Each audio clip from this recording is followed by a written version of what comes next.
अस्सलामुअलैकुम नाज़रीन, मैं हूँ फातिमा और आप देख रहे हैं वॉइस ऑफ मकरान। पसनी से शामिल करते हैं हमारे ब्यूरो चीफ सज्जाद मोहम्मद अली की रिपोर्ट के मुताबिक पसनी के साहिल पर ट्रॉलर माफिया की जानिब से मकामी माहिगिरों पर हमला और गाली गलोच। हक दो तहरीक बलोचिस्तान के कायद मौलाना हिदायतुर्रहमान बलोच ने कहा कि बहर बलोच को ट्रॉलर माफिया बेदर्दी से ताराज कर रही है, लेकिन अब नौबत यहाँ तक पहुंची है कि ट्रॉलर माफिया माहिगिरों की जान के दर पे है। ट्रॉलर माफिया ने माहिगिरों की रोजगार को तबाह किया है।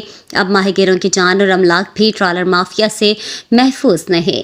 उन्होंने कहा कि ट्रॉलर माफिया की जानिब से समंदर को ताराज करना और मकामी माहिगिरों पर हमला आवर होना हुकूमत बलूचिस्तान और महकमा फिशरीज की नाकामी है। इसका जिम्मेदार सूबे हुकूमत है।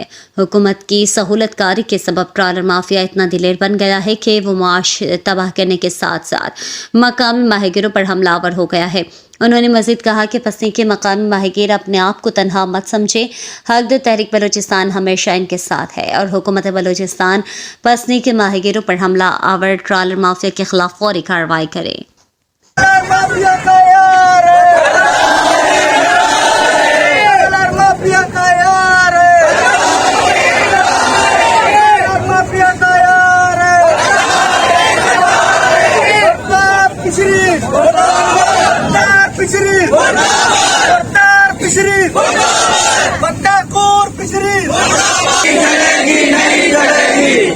बत्ताखोरी नहीं चलेगी, नहीं चलेगी। ईद की बत्ताखोरी नहीं चलेगी, नहीं चलेगी। ईद की बत्ताखोरी नहीं चलेगी, नहीं चलेगी। ईद की बत्ताखोरी